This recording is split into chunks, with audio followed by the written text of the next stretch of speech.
राम राम भाइयों, कैसे हैं आप सभी लोग। चलिए, आप लोगों का तैयारी एकदम जबरदस्त चल रहा होगा। ठीक है मेरे भाई, हम अभी टाइम एंड वर्क यानी कि मैथ का सेशन कर रहे हैं। साइंस का जितना चैप्टर वाइज होता है ना, सब टॉपिक को देख रहे हैं। लेकिन मेरे भाई सिलेक्शन लेना है। ठीक है, जब सब चीज कर रहे हैं तो क्यों ना साथ साथ प्रैक्टिस भी किया जाए, क्योंकि जानते हैं मेरे भाई, बिना प्रैक्टिस के सब काम अधूरा है। ठीक है, आप भले जो है मेरे भाई लगातार कितनों पढ़ाई करिए, लेकिन जब तक प्रैक्टिस नहीं करते आपका तैयारी नहीं बन सकता। और जनबे करते हैं साइंस कितना ज्यादा इंपॉर्टेंट टॉपिक है। साइंस के आधार पर आपका मेरिट बनने वाला है, और जब लगातार पढ़ाई कर ही रहे हैं तो मेरे भाई प्रैक्टिस भी कर लेते हैं। ठीक है, तो जानते हैं मेरे भाई, आज का क्लास में आपका प्रैक्टिस करेंगे। और जानते हैं मैं उस क्वेश्चन को उठाऊंगा जो प्रीवियस क्वेश्चन आया है। ठीक है, चाहे आपका टेक्नीशियन का हो, चाहे एएलपी का हो, चाहे एनटीपीसी का हो, चाहे बोले तो आपका ग्रुप डी का एग्जाम तो जो 2022 में था मेरे भाई, उसका भी क्वेश्चन उठाएंगे, ताकि इससे आपको पता चल पाएगा कि आपका तैयारी कैसा है।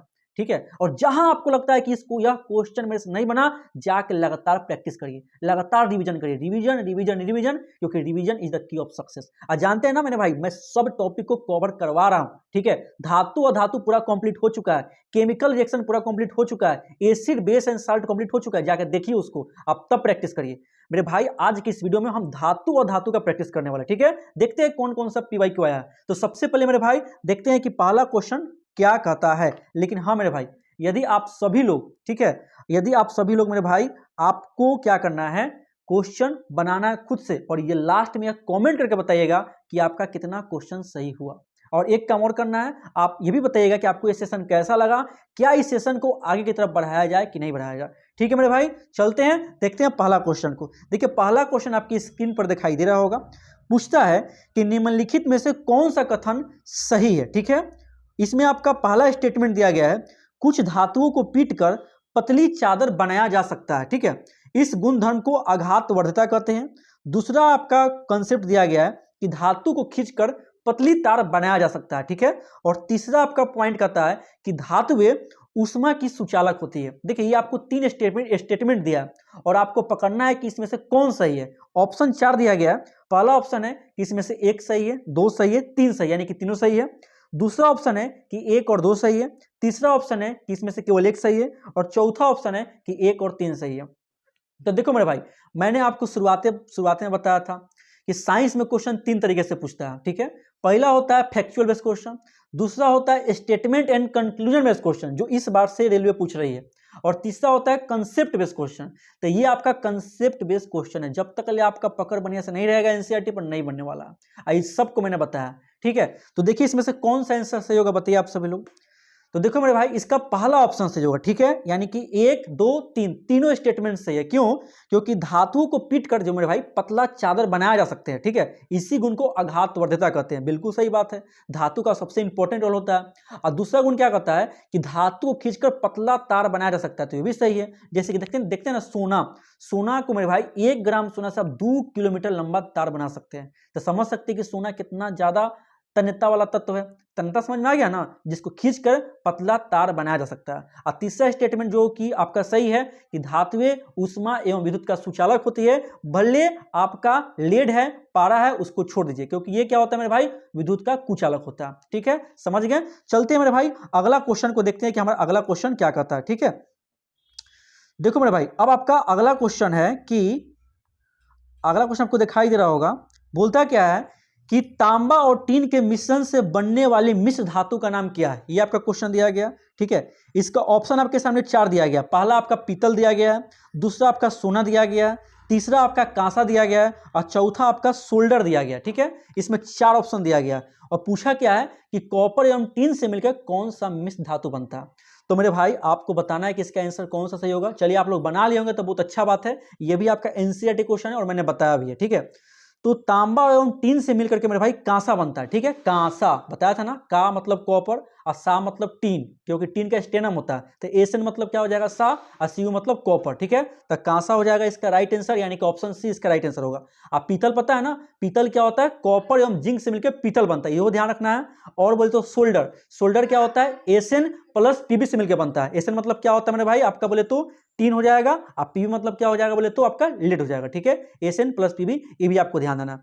चलिए मेरे भाई, अगला क्वेश्चन देखते हैं, अगला क्वेश्चन क्या कहता है। ठीक है, अगला क्वेश्चन आपकी स्क्रीन पर दिखाई दे रहा होगा। ठीक है, क्वेश्चन बोलता है देखिए मेरे भाई नंबर पर मत ध्यान दीजिएगा, क्योंकि मैंने इसको फोटो खींच के आपको दिखा रहे हैं ना, क्योंकि ये क्वेश्चन पूछा गया टेक्नीशियन के एग्जाम में, ठीक है। इसलिए नंबर पर ध्यान नहीं देना, आपको बस ध्यान देना है कि क्वेश्चन मेरे से बन रहा है कि नहीं बन रहा। अगला क्वेश्चन आपको दिया गया है कि लोहे में जंग से सुरक्षित करने के लिए निम्नलिखित में से कौन सी विधि का उपयोग नहीं किया जाता। क्वेश्चन को आराम सुनना है, ठीक है, हल्का क्वेश्चन है, इसको मैंने बताया था, ठीक है, इस सब क्वेश्चन को मैंने बताया। तो मेरे भाई इसका 4 ऑप्शन दिया गया, पहला है गर्म करना, दूसरा है पेंट करना, तीसरा है क्रोमियम लेपन, और तीसरा चौथा आपका यशत लेपन। ये 4 पॉइंट दिया गया है। अब बोल रहा है किस विधि का उपयोग नहीं करते हैं जंग से बचाने के लिए, ये क्वेश्चन है। तो अब बताइए इसका कौन सा आंसर होगा, ठीक है। अब कितना भाई लोग होंगे जो क्रोमियम लेपन का नाम पहला बार सुन रहे होंगे, ठीक है। पेंट करना तो खैर सुने होंगे, यशत लेपन करना भी कोई कोई सुना होगा। तो यही मेरे लिए मेरे भाई सबसे गलत पॉइंट है। आपको हर एक ऑप्शन पर कमान होना चाहिए, ऑप्शन क्या दिया गया, आप ऑप्शन से भी क्वेश्चन को छांट सकते हैं, ठीक है। तो मेरे भाई सबसे पहला गर्म करना, दूसरा है पेंट करना। तब पेंट करके तो मेरे भाई बचाते हैं ना, संछान को बचाते हैं, जंग को बचाते हैं। तब ना आप लोग देखते होगा घर के जितना लोहा का ग्रिल होता है, केवाड़ी होता है, उसको पेंट कर देते हैं ताकि वो बच जाए। और चौथा ऑप्शन आपका यशद लेपन है। तो यशद लेपन समझ में आता है ना, यशद लेपन मतलब क्या होता है, जिंक से उसकी परत को रंग देना, ठीक है, यानी कि जिंक से रंगने की प्रक्रिया को जस्तीकरण कहते हैं। इसी को शॉर्ट फॉर्म में हम लोग मेरे भाई यशद लेपन कहते हैं, ठीक है, जिंक की परत को चढ़ा देना। क्रोमियम लेपन सेम है, यानी कि क्रोमियम का पेंटिंग करना, यानी कि इसका सही आंसर मेरे भाई ये हो जाएगा गर्म करना, ठीक है। यानी कि गर्म करके हम किसी भी धातु को जंग लगने से नहीं बचा सकते हैं, ठीक है, ये आपका हो जाएगा राइट आंसर। और ये भी मैंने बताया था कि जंग लगने का 2 चीज जरूरी है, पहला होता है नमी यानी कि आर्द्रता, और दूसरा होता है वायु यानी कि ऑक्सीजन। ये 2 शर्त रहेगा तभी जंग लगेगा, नहीं तो नहीं लगेगा। इस बात को भी ध्यान दीजिएगा, ठीक है। चलते अगला क्वेश्चन को देखते हैं। अगला क्वेश्चन क्या कहता है मेरे भाई, यह सेशन आपको काफी ज्यादा अच्छा लगेगा, काफी बेनिफिट होगा, क्योंकि मैं पूरा का पूरा एनालिसिस कर दूंगा, बशर्ते आप सही से पढ़ाई करिए, ठीक है। चलिए देखते हैं अगला क्वेश्चन आपका क्या कहता है। देखिए मेरे भाई अगला क्वेश्चन आपका कहता है कि जब सोडियम हाइड्रोक्साइड, ठीक है, जल के साथ अभिक्रिया करता है तो निम्नलिखित में से किस उत्पाद का निर्माण होता है, ठीक है। पहला ऑप्शन है कि दोनों Na+ और OH- आयन बनता है, दूसरा ऑप्शन है केवल Na+ आयन बनता है, तीसरा ऑप्शन है कि Na+ और Cl2- आयन बनता है, और चौथा ऑप्शन है केवल OH- आयन बनता है, ठीक है। ये आपका ऑप्शन दिया गया। देखो मेरे भाई ये क्वेश्चन बेसिकली तौर पर एसिड बेस एंड साल्ट का, लेकिन इसके बारे में धातु में बताया गया था, इसलिए मैंने इस क्वेश्चन को उठाया, ठीक है। तो मेरे भाई बताइए कौन सा इसका आंसर सही होगा, बताइए, है ना, सोडियम हाइड्रोक्साइड जल के साथ अभिक्रिया करे, बताइए कौन सा ऑप्शन इसका सही होगा। अब आप ही लोगों को बताना, बताइए कौन सा ऑप्शन सही होगा। तो देखिए मेरे भाई इसका ऑप्शन नंबर ए सही होगा, क्यों, क्योंकि NaOH जैसे जल में घुलेगा या Na+ बन जाएगा और OH- बन जाएगा, क्योंकि क्षार है, जल में घुलकर Na+ देगा और OH- देगा। यह कौन बताया था, आर्हेनियस बताया था। याद रखिए कि आर्हेनियस ने बताया था कि क्षार वो पदार्थ होता है जो जल में घुलकर हाइड्रोक्साइड आयन देता है, ठीक है। इसलिए इसका ऑप्शन नंबर ए सही हो जाएगा, ठीक है, बाकी ऑप्शन सही नहीं है। चलिए मेरे भाई अगला क्वेश्चन देखते हैं। अगला क्वेश्चन क्या कहता है, आप सभी की स्क्रीन पर अगला क्वेश्चन दिखाई दे रहा होगा, ठीक है। अगला क्वेश्चन बहुत हल्का क्वेश्चन है, अब मैं इसको रटवाया भी था, बताया था पूरे ट्रिक के साथ है ना। कैटरीना ने कार मांगी अल्टो जेन फरारी, फिर भी उसे क्यों मिली, ठीक है, फिर भी उसे क्यों मिली सिल्वर बॉडी, बताया था ना ट्रिक, आपको याद कर लीजिएगा, पूरा इंपॉर्टेंट तत्व है। देखिए जो भाई नहीं देखे जाके देख लीजिएगा, ठीक है, प्लेलिस्ट में आपको वीडियो मिल जाएगा धातु का। देखिए क्वेश्चन क्या कहता है, निम्नलिखित में से कौन सबसे कम अभिक्रियाशील धातु है। अब फंस जाइएगा, ठीक है, सबसे कम अभिक्रियाशील धातु बोल रहा है। अब क्या होगा बताइए, पहला ऑप्शन है मैग्नीशियम, दूसरा ऑप्शन है सोडियम, ठीक है, तीसरा ऑप्शन है पोटेशियम, और चौथा ऑप्शन है कैल्शियम यानी कि सी। बताइए क्या होगा, ठीक है। तब आपको इसका आंसर क्या होगा बताइए मेरे भाई, सोचिए सोचिए। तो मैंने बताया था कैटरीना यानी के से पोटेशियम, ने यानी कि सोडियम, कार मतलब कैल्शियम, और डी में आएगा मैग्नीशियम, यानी कि इसका मैग्नीशियम सही आंसर हो जाएगा। ऑप्शन नंबर ए पर लॉक कर दिया जाए, ठीक है मेरे भाई। तो चलिए लॉक करते हैं, ऑप्शन नंबर ए पर लॉक कर दिया जाए कंप्यूटर महाराज, ठीक है, यानी कि ऑप्शन नंबर ए आपका मैग्नीशियम सही है। इस बात को ध्यान दीजिएगा, जाके याद कर लीजिएगा मेरे भाई, ऐसा क्वेश्चन आएगा तो आप फंस सकते हैं, ठीक है। देखना ना कितना अच्छा क्वेश्चन है, एग्जाम में प्रेशर बहुत ज्यादा हाई रहता है, जैसे फंसेंगे आपका पूरा काम तमाम। एक क्वेश्चन गलती आप में 8 से बाहर, समझ में आ रहा है कि नहीं आ रहा, गलती नहीं करना है। चलिए आगे चलते हैं, देखते हैं भाई अगला क्वेश्चन क्या कहता है, ठीक है। चलिए अगला क्वेश्चन आपकी स्क्रीन पर मेरे भाई दिखाई दे रहा होगा, ठीक है। देखिए क्वेश्चन बोलता है आपका कि निम्नलिखित में से कौन सा ऑक्साइड उभयधर्मी प्रकृति का होता है। अब देखिए उभयधर्मी आ गया ना, उभयधर्मी प्रकृति का होता है, ठीक है, ये आपका क्वेश्चन है। अब बताइए मेरे भाई, ये मैंने बताया था धातु धातु में, ठीक है, उभयधर्मी क्या होता है, तो मैंने बताया था कुछ ऐसे धातु के ऑक्साइड होते हैं जिनमें अम्ल तथा क्षार दोनों का गुण पाया जाता है, ठीक है, उसे उभयधर्मी ऑक्साइड कहते हैं, मैंने बताया था, ठीक है। तो मैंने कुछ कुछ यौगिक के नाम बताया था। चलिए पहले ऑप्शन देखते हैं। पहला ऑप्शन है सोडियम परऑक्साइड, दूसरा ऑप्शन है एल्युमिनियम ऑक्साइड, तीसरा ऑप्शन है कॉपर ऑक्साइड और चौथा ऑप्शन में भाई कैल्शियम ऑक्साइड। बताइए क्या होगा इसका सही आंसर, बताइए। तो मेरे भाई इसका सही आंसर होगा बी नंबर, एल्युमिनियम ऑक्साइड। मैंने बताया था आपको Al2O3, ZnO और PbO आपका क्या होता है, तीनों उभयधर्मी ऑक्साइड होता है, तीनों को याद कर लेना, ठीक है। ये सब क्वेश्चन मेरे भाई टेक्नीशियन में आया है, जी हाँ मेरे भाई टेक्नीशियन में आया, गलती नहीं करना। अब पूछेगा ग्रुप डी में, बिल्कुल पूछेगा, ठीक है। चलिए अगला क्वेश्चन देखते हैं। अगला क्वेश्चन क्या है, देखिए अगला क्वेश्चन क्या था आपका, निम्नलिखित में से कौन एक सहसंयोजी यौगिक है, ठीक है। चार ऑप्शन है।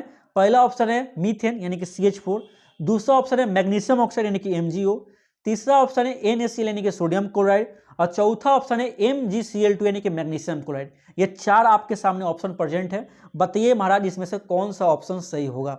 अब आप ही लोग ना बताइएगा, बताइए, आप लोग पढ़ रहे हैं, आप लोग का एग्जाम है, ठीक है, बताइए कौन सा ऑप्शन सही होगा। तो आप लोग तो भाई तेज महारथी लोग हैं, ठीक है, बता दिए होंगे। और मैंने बताया भी था कि सहसंयोजक यौगिक हमेशा कार्बन बनाता है, तो किसमें कार्बन है, तो पहले ऑप्शन मेरा कार्बन है, यानी कि CH4 सही हो जाएगा, मीथेन सही होगा। सोचिए भाई, जिसमें कार्बन लग जाएगा वो सहसंयोजक यौगिक होबे करेगा, चाहे मीथेनो, इथेनो, प्रोपेनो, ब्यूटेनो, हेक्सेनो, हेप्टेनो, ऑक्टेनो, नोनेनो, डेकेनो या बेंजीन हो, फिनॉल हो, टोल्यून हो, कुछ हो, भले आपको नाम नहीं पता चल रहा होगा मेरे भाई, लेकिन चल जाएगा पता, चिंता मत करिए। अगला टॉपिक कार्बन तथा इसके यौगिक पढ़ाने वाले हैं, एकदम मजा आएगा, ठीक है, और क्वेश्चन दनादन बनेगा उससे भी। चलिए मेरे भाई ऑप्शन नंबर ये सही होगा। चलिए अगला देखते हैं, अगला क्वेश्चन मेरा क्या कहता है। देखो मेरे भाई, ठीक है, आपका अगला क्वेश्चन है, ये आपका अगला क्वेश्चन दिखाई दे रहा होगा स्क्रीन पर, ठीक है, मेरे हाथ में भाई टैब है, ठीक है, टैब से मैं बता रहा हूं। देखिए क्या बोलता है, अगला क्वेश्चन है, बोलता है विस्थापन अभिक्रिया में वह मुख्य कारक क्या है, ठीक है, जो यह निर्धारित करता है कि कौन सी अधिक अभिक्रियाशील धातु अपने यौगिक से कम अभिक्रियाशील धातु को विस्थापित कर देता है, ठीक है, ये बताया गया। तो पहला ऑप्शन है यौगिक की सांद्रता, दूसरा ऑप्शन है अभिक्रियाशीलता श्रृंखला में धातुओं की स्थिति, तीसरा ऑप्शन है धातु परमाणुओं की आकार और चौथा ऑप्शन है अभिक्रिया का तापमान। देखो मेरे भाई ये भी कंसेप्चुअल क्वेश्चन है, आपको लग रहा होगा कि भाई ये क्वेश्चन कहाँ से पूछ दिया, लेकिन मेरे भाई ये भी आपका NCERT का क्वेश्चन है, ठीक है, आपको मिल जाएगा। धातु में मैंने बताया था क्रियाशीलता क्रम, उस समय समझाया था, और आपको पहला चैप्टर है ना केमिकल रिएक्शन इक्वेशन क्लास 10 का, उसमें मिल जाएगा, ठीक है। ऐसे बेसिकली यह धातु में जाएगा, ठीक है मेरे भाई। तो मैंने आपको बताया था ना अभिक्रियाशीलता क्या होता है, समझाया भी था कि एक बंदा है जो दिन रात मेहनत कर रहा है, बेचारा शादी में नहीं जा रहा, शादी का सीजन है, छोड़ दिया है, ठीक है, एकदम दिन भर पैक होकर लगातार पढ़ाई कर रहा है कि कैसे हुआ एगो गवर्नमेंट जॉब ले ले तो तुरंत शादी ब्याह हो जाएगा, ठीक है, इसके चक्कर में लगा हुआ है। और आप हैं दिन भर भाई रील्स देख रहे हैं, दिन भर अलग अलग मास्टर का स्ट्रेटजी देख रहे हैं, आप पढ़ाई कर ही नहीं रहे हैं, ठीक है, तो कैसे काम होगा बताइए। तो वह ज़्यादा एक्टिव पर्सन है, आप कम एक्टिव पर्सन है, यानी क्रियाशीलता उसका ज़्यादा है, उसका नौकरी पहले लगेगा, चांस ज़्यादा है, आपका चांस कम मर रहा है। तो मेरे भाई हम है ना, चिंता नहीं करना, बस लगातार मेहनत करना, ठीक है। तो यह आपका क्रियाशीलता का क्वेश्चन है, ठीक है, तो इसका ऑप्शन नंबर बी सही हो जाएगा। अभिक्रियाशीलता श्रृंखला में धातुओं की स्थिति यही निर्धारण करता है कि कौन सा धातु का विस्थापन किया जाएगा। जैसे कि आपको बताया था ना, सोना, चांदी, तांबा, प्लेटिनम ये सब बहुत ही कम क्रियाशील धातु है, ठीक है, और सोडियम, पोटेशियम बहुत ज़्यादा क्रियाशील धातु है।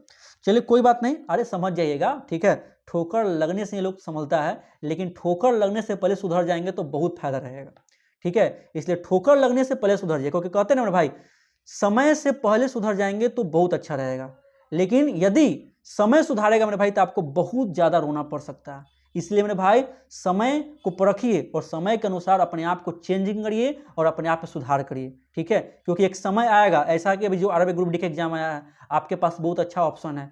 मान लीजिए कि आप जो है ना इस एग्जाम को नहीं निकाल पाते हैं, तो जो अगला एग्जाम आएगा पता नहीं कब देगा कब लेगा, देखे ना कितना ज़्यादा कोर्ट केस हुआ, क्या क्या लफड़ा हुआ, तो अगला जो एग्जाम होगा पता नहीं कब लेगा, कब वैकेंसी देगा, कब फॉर्म भराएगा, कब उसका एग्जाम लेगा, कब रिजल्ट देगा, कौन ठीक दे ही नहीं, कुछ भी हो सकता है। ठीक है। इसलिए मेरे भाई आपको लास्ट एग्जाम सोच के तैयारी करना है, ठीक है, क्योंकि आपकी एक सीरीज से एग्जाम है, टेक्नीशियन का भी फिर है, फिर एएलपी का भी है, फिर अभी एनटीपीसी का भी दे दिया, आपके पास बहुत ऑप्शन है, ठीक है। तो आप करिए, आपको जरूर सक्सेस मिलेगी, बिल्कुल मिलेगी मेरे भाई, ठीक है, क्योंकि जो मेहनत करता है ना उसी का किस्मत भी साथ देता है। चलिए देखते हैं अगला क्वेश्चन क्या कहता है, ठीक है। अब देखते हैं मेरे भाई अगला क्वेश्चन, ठीक है। अगला क्वेश्चन आपको दिखाई दे रहा होगा, ये भी बहुत अच्छा क्वेश्चन है, कंसेप्चुअल क्वेश्चन है। क्या बोलता है, निम्नलिखित में से कौन सा कथन गलत है। ये बोलता है, आपके पास 4 ऑप्शन दिया गया है, क्या कौन कौन ऑप्शन है। पहला ऑप्शन है कि चांदी सोडियम की तुलना में कम अभिक्रियाशील होती है। देखिए आ गया ना, बोले थे कि क्रियाशीलता से क्वेश्चन बहुत पूछता है। दूसरा आपका ऑप्शन है पोटेशियम सोने की तुलना में अधिक अभिक्रियाशील है। तीसरा ऑप्शन है सभी धातुएं समान रूप से अभिक्रियाशील नहीं होती है। और चौथा ऑप्शन है सभी धातुएं समान रूप से अभिक्रियाशील होती है। ये 4 ऑप्शन दिया गया। अब बताइए कौन सा ऑप्शन सही होगा, सोचिए बढ़िया से, बहुत 30 मार्क खान मरते हैं, सोचिए। अच्छा क्वेश्चन है। देखिए तो आपको मैं ना इसका तरीका बता दूं कैसे आप डायरेक्ट पकड़ सकते हैं। सबसे पहले तो ये समझिए कि क्या सब धातु एक समान अभिक्रियाशील होता है। नहीं, अरे भाई तब ना चीज बनाया गया है, कैटरीना ने कार मांगी, अल्टोजन फरारी, है कि नहीं, बताया था ना। तो सभी धातुएं एक समान रूप से अभिक्रियाशील नहीं होती है, सबका अलग अलग टर्म होता है, ठीक है। तो जाहिर सी बात है, पता चल गया कि ऑप्शन डी गलत है, सभी धातुएं समान रूप से अभिक्रियाशील होती है, ये गलत है। 1 मिनट में पकड़ा गया, बहुत ही कम टाइम पकड़ा गया, लेकिन कैसे पकड़े, क्योंकि आपके पास नॉलेज था, आपके पास कंसेप्ट था। जब कंसेप्ट नहीं रहेगा तो कितना रट्टा मारिएगा, ठीक है। इसलिए मेरे भाई बढ़िया से पढ़िए। देखिए तो ऑप्शन तो ये सही है कि चांदी जो है ना सोडियम की तुलना में कम अभिक्रियाशील है, मैंने अभी आपको बताया था, ऑप्शन ये बिल्कुल सही है। ऑप्शन भी बोलता है पोटेशियम सोने की तुलना में अधिक क्रियाशील है, बिल्कुल बात सही है, पोटेशियम सोडियम कैल्शियम सब ज्यादा एक्टिव है। तीसरा ऑप्शन बोलता है कि सभी धातुएं समान रूप से अभिक्रियाशील नहीं होती है, ये भी बिल्कुल सही है, नहीं होता है मेरे भाई, ठीक है। यानी कि चौथा ऑप्शन इसका गलत है, आपका राइट आंसर पता चल गया, ठीक है। चलते हैं देखते हैं अगला क्वेश्चन क्या कहता है। चलिए अगला क्वेश्चन है, निम्नलिखित में से एथीन में कार्बन की संयोजकता क्या होगी, ये क्वेश्चन बोलता है, ठीक है। एथीन बोल रहा है ना, एथीन के बारे में आप लोग नहीं पढ़े, ठीक है, इसको छोड़ देते हैं अभी, क्योंकि अभी बताएंगे तो यदि नहीं पढ़े होंगे तो आपका मतलब गलत हो सकता है। कोई बात नहीं, यदि आपको आंसर पता होगा तो आप मुझे कमेंट करके बता दीजिएगा, ठीक है। चलिए देखते हैं अगला क्वेश्चन। हाँ ये क्वेश्चन मैंने आपको बताया, क्योंकि देख रहे हैं ना कोई कोई मेरे भाई नहीं पढ़े होंगे तो उनको फंस सकता है ना, दिक्कत हो सकता है, इसलिए चलिए देखते हैं, आप लोग कमेंट करके बताइएगा उसका सही आंसर क्या होगा। चलिए अगला क्वेश्चन देखते हैं। अगला क्वेश्चन है 24 कैरेट सोने को क्या कहा जाता है। ये तो बच्चा वाला क्वेश्चन है, सब जानता है कि आपका शुद्ध सोना आंसर हो जाएगा, ठीक है। इसमें 4 ऑप्शन दिया गया।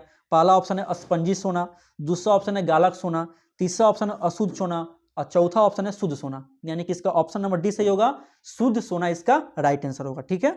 चलिए ये तो बच्चा वाला क्वेश्चन है। हाँ यहाँ मैंने बताया था कि जो मार्केट में सोना मिलता है वो 22 कैरेट का होता है, सोना को हम लोग कैरेट में नापते हैं, और जानते हैं ना सोना बहुत ही नरम धातु होता है, बहुत मुलायम धातु होता है, तब ना आप लोग 1 ग्राम सोना से 2 किलोमीटर लंबा तार बना सकते हैं। इसीलिए सोना को कठोर बनाने के लिए उसमें तांबा और जस्ता मिलाया जाता है, याद रखिएगा, तांबा और चांदी, ठीक है, तांबा और चांदी मिलाते हैं ताकि वो क्या बन पाए, कठोर बन पाए, ठीक है मेरे भाई। चलिए मेरे भाई अब देखिएगा अगला क्वेश्चन आपकी स्क्रीन पर क्या कहता है, ठीक है। अगला क्वेश्चन भी इंपॉर्टेंट है, क्या बोलता है, अच्छा क्वेश्चन है, निम्नलिखित में से कौन सी धातु ठंडे जल के साथ अभिक्रिया करती है, ठीक है।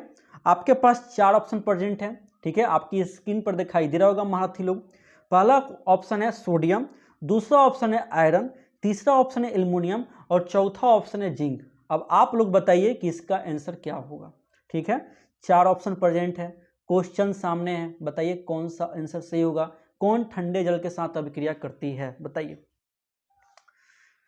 ठीक है मेरे भाई, मैंने बताया था आपको इसका आंसर आपका ऑप्शन नंबर ए सही होगा, क्योंकि सोडियम पोटेशियम तुरंत जल के साथ अभिक्रिया कर लेता है, ठीक है, और एल्युमिनियम आयरन जिंक ये सब भाप के साथ अभिक्रिया करता है। मैंने बताया था ना, यानी कि ऑप्शन नंबर ए आपका सही है, सोडियम। इस बात को याद रखेगा, ये भी मैंने आपको बताया था, बहुत अच्छे से समझाया था, ठीक है। ये भी आपका एनसीईआरटी का क्वेश्चन है, कहने में भाई सब क्वेश्चन एनसीईआरटी से रहेगा, सब क्वेश्चन 25 में से आपका 20 क्वेश्चन मोटा मोटी एनसीईआरटी से रहेगा, बढ़िया से पढ़िए ना, ठीक है। और मैंने बताया, भले आप लोग सही से नहीं पढ़ते होंगे तो पूरा मैंने एनसीईआरटी को बता दिया, जितना और एक्स्ट्रा पॉइंट होता है मैंने सब बता दिया, वो सफिशियंट है, बस वो आप वीडियो देखिए और एनसीईआरटी पढ़िए, बस मोर देन सफिशियंट है, ठीक है। अब फिजिक्स का मैं ऐसा आपको करा दूंगा, ऐसा क्वेश्चन आप करा दूंगा ना मेरे भाई कि आपका पूरा कंसेप्ट जड़ से खत्म कर देंगे, ठीक है।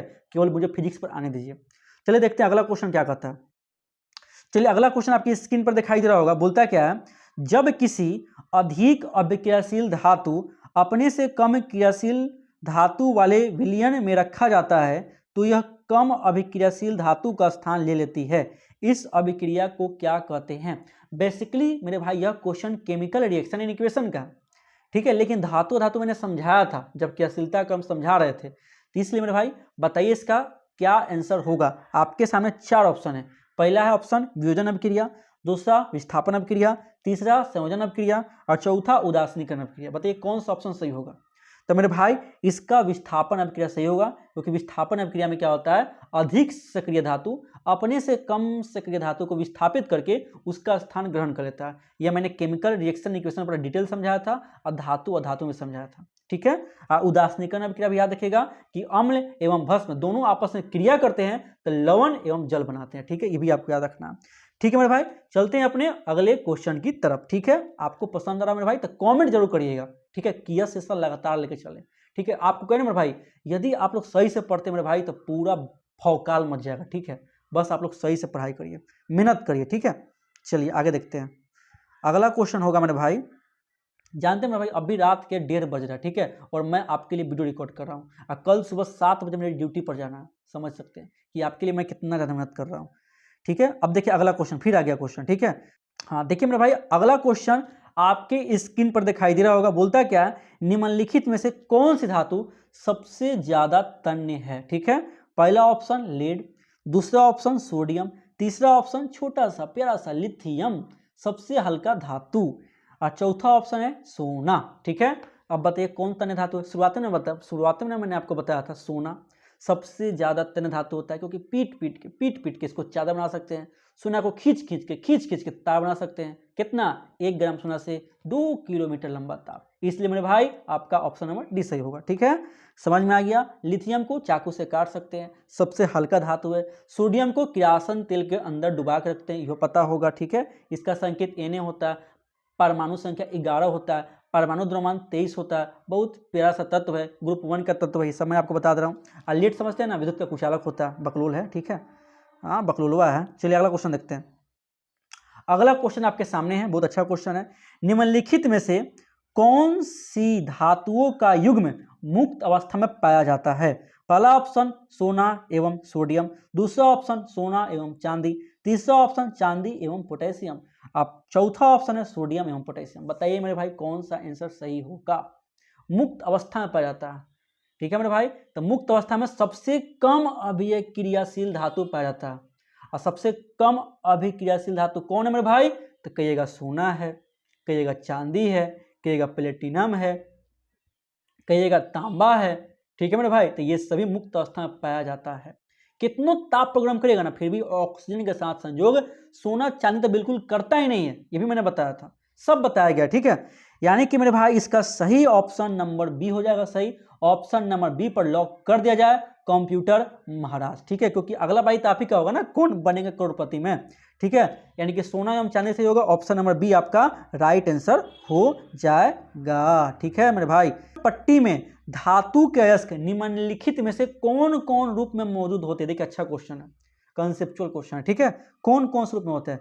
पहला ऑप्शन है केवल कार्बोनेट, दूसरा ऑप्शन है ऑक्साइड, सल्फाइड एवं कार्बोनेट, तीसरा ऑप्शन है सल्फाइड और चौथा ऑप्शन है ऑक्साइड। ये 3 दिया गया, बताइए इसमें से कौन सा सही होगा? ठीक है, मैंने बताया था जब आपको धातु के अयस्क के बारे में पूरा डिटेल्स बताए थे, अयस्क क्या होता है, भर्जन क्या है, निस्तापन क्या है, कैसे धातु का निष्कर्षण करते हैं, पूरा डिटेल बताए थे, ठीक है। धातु पाठ्यक्रम में शायद होगा इसके बारे में। तो यहाँ पे आपका सही आंसर होगा ऑप्शन नंबर बी पर लॉक कर दिया जाए, क्योंकि धातुओं के अयस्क बोले तो ऑक्साइड में भी रहता है, सल्फाइड में रहता है और कार्बोनेट में भी रहता है, ठीक है, ये तीनों में रहता है। जैसे कि मैंने बताया था आपको, लोहा का हेमेटाइट मैग्नेटाइट होता है ना, जिंक का आपका जिंक प्लेट कैलेमाइन होता है ना, यूरेनियम का पिंच प्लेट होता है, कॉपर पाइराइट होता है, क्यूपाइट होता है, मैंने पूरा डिटेल बताया था, ठीक है। चलिए देखते हैं अगला क्वेश्चन क्या कहता है।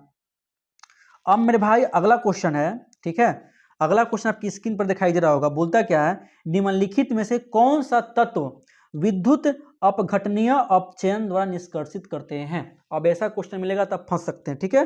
पहला ऑप्शन है जिंक, दूसरा ऑप्शन है लेड, तीसरा ऑप्शन सोडियम और चौथा ऑप्शन सिल्वर, यानी कि ये चार जो है ऑप्शन आपके सामने। बताइए कौन सा ऑप्शन इसका सही आंसर होगा? बताइए, ऐसा क्वेश्चन देगा ना भाई आप फंस सकते हैं। कहे ना कि कितनों 30 मार्क खान है, लेकिन क्वेश्चन में फंसबे करिएगा, इसलिए पूरा कमांड होना चाहिए एनसीईआरटी पर। और जो टाइप बता रहे हैं भाई एक बार कम से कम देख लीजिएगा ना, पता चलेगा कि ये टाइप इंपॉर्टेंट है, क्योंकि मैं बता रहा हूँ भाई तो कुछ तो आपके लिए स्पेशल होगा ना, क्योंकि हम उस सिचुएशन से गुजरे हुए मेरे भाई।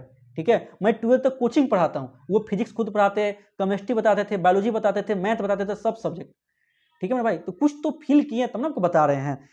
तो भाई इसका सही आंसर आपका कौन हो जाएगा, ऑप्शन नंबर सी यानी कि सोडियम, क्योंकि सोडियम का ही निष्कर्षण हम लोग वैद्युत अपघटन अपचयन विधि से करते हैं, क्योंकि मैंने बताया था कि जो ज्यादा क्रियाशील तत्व होता है उसी का निष्कर्षण वैद्युत अपघटन अपचयन विधि से करते हैं, चाहे सोडियम हो, चाहे कैल्शियम हो, चाहे मैग्नीशियम हो, चाहे एल्युमिनियम हो। ठीक है, ये सब ध्यान रखिएगा, सब मैंने बताया था। ठीक है मेरे भाई, चलिए देखते हैं अगला क्वेश्चन हमारा क्या कहता है। ठीक है, अगला क्वेश्चन मेरे भाई कहता है कि जब जिंक ऑक्साइड कार्बन के साथ अभिक्रिया करता है तो निम्नलिखित में से क्या प्राप्त होता है। ठीक है, ये क्वेश्चन है आपका।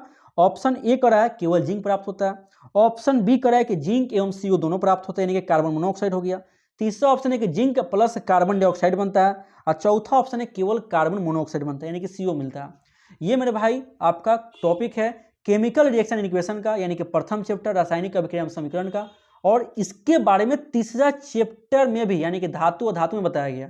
तो इसका राइट आंसर मेरे भाई होगा Zn+CO होगा। ठीक है, यानी कि ऑप्शन बी इसका राइट आंसर है। मैंने बताया बढ़िया तरीके से, आपको दिमाग में डालना पड़ेगा रिएक्शन को।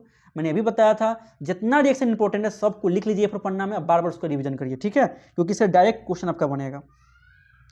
चलिए मेरे भाई अगला क्वेश्चन देखते हैं। ठीक है, अगला क्वेश्चन आपके सामने दिखाई दे रहा होगा कि बोलता है निम्नलिखित में से कौन सी धातु ठंडे जल के साथ अभिक्रिया नहीं करती है। ठीक है, ऑप्शन नंबर ए है सोडियम, ऑप्शन नंबर बी है मैग्नीशियम, ऑप्शन नंबर सी है पोटेशियम, ऑप्शन नंबर डी है कैल्शियम। ये आपके सामने 4 ऑप्शन है, बताइए इसका सही आंसर क्या होगा। देखे ना, फिर मिल गया क्वेश्चन इससे, बताइए क्या होगा। तब मेरे भाई मैंने बताया था सोडियम पोटेशियम तुरंत जल के साथ अभिक्रिया कर लेता है, कैल्शियम क्या करता है मेरे भाई जल के साथ अभिक्रिया कर लेता है, लेकिन मैग्नीशियम मेरे भाई यह जो होता है ना ठंडे जल के साथ अभिक्रिया नहीं करता है। कौन, मैग्नीशियम। ठीक है, और ये भी याद रखिएगा एल्युमिनियम आयरन एवं जिंक यह भाप के साथ अभिक्रिया करता है। ठीक है, यानी कि इसका राइट आंसर मेरे भाई ऑप्शन नंबर बी हो जाएगा। ठीक है, चलते हैं देखते हैं अगला क्वेश्चन क्या कहता है। अगला क्वेश्चन मेरे भाई क्या कहता है देखते हैं। ठीक है, चलिए मेरे अगला क्वेश्चन आपकी स्क्रीन पर दिखाई दे रहा होगा। बोलता क्या है, कौन सी धातु का युग्म कमरे के तापमान पर पिघलता है। ठीक है, ये भी मैंने क्वेश्चन आपको बताया था, पूरा रटवा दिए थे आपको मेरे भाई। आप लोग देखेंगे ना मेरे भाई धातु धातु का आपका एक क्वेश्चन नहीं फंसेगा यहाँ से, सब मैंने बताया। बोलिएगा क्या आप बता रहे हैं। ठीक है, आपके सामने 4 ऑप्शन है, पहला गैलियम सीजियम, दूसरा कॉपर एवं कोबाल्ट, तीसरा आयरन एवं निकेल, और चौथा एवं लास्ट ऑप्शन है मेरे भाई जिंक एवं कॉपर। बताइए कौन सा वो युग्म है जो कमरे के ताप पर पिघल जाता। तो मेरे भाई इसका राइट आंसर होगा गैलियम एवं सीजियम। ठीक है, आपका ऑप्शन नंबर ए पर लॉक कर दिया जाए, नहीं कि ऑप्शन नंबर ए ही सही होगा, क्योंकि गैलियम और सीजियम ऐसा धातु है जो कमरे के ताप पर पिघल जाता है, इसका द्रवणांक क्वथनांक काफी कम होता है मेरे भाई। ठीक है, तो मेरे भाई आज की इस वीडियो में हमने धातु और धातु के उन सभी क्वेश्चन को देखा जो अभी हाल फिलहाल में टेक्नीशियन और एल्प में पूछा गया था। ठीक है, और बताइएगा आप सभी लोग कमेंट करके जरूर कि आपका कै गो सही हुआ और कितना गलत कर दिए। यदि मेरे भाई इसमें से यदि आपका 2-3 भी क्वेश्चन फंस रहा है ना मेरे भाई, तो जाइए और एनसीईआरटी का रिवीजन करिए, और जाइए और मेरी वीडियो जितना धातु धातु का पढ़ाया जाके देखिए उसको। ठीक है, जितना ज्यादा हो सकता है रिवीजन करिए, क्योंकि फंसना नहीं चाहिए था। ठीक है मेरे भाई, यदि फंस रहा है तो आप वहां भी गलती करेंगे। बात ये नहीं है कि कितना बना रहे, बात ये है कि आपसे कितना नहीं बना, ये पकड़ना है आपको। ठीक है मेरे भाई, अब आपको ये बताना है कि ये सेशन कैसा लगा, क्या इस सेशन को मैं आगे की तरफ कंटिन्यूअसली लेकर चलूं, क्या आपके तैयारी में ये मेरे भाई इतना जानने की तैयारी में आपको बहुत ज़्यादा मदद करेगी। ठीक है मेरे भाई, मिलते हैं नेक्स्ट वीडियो में।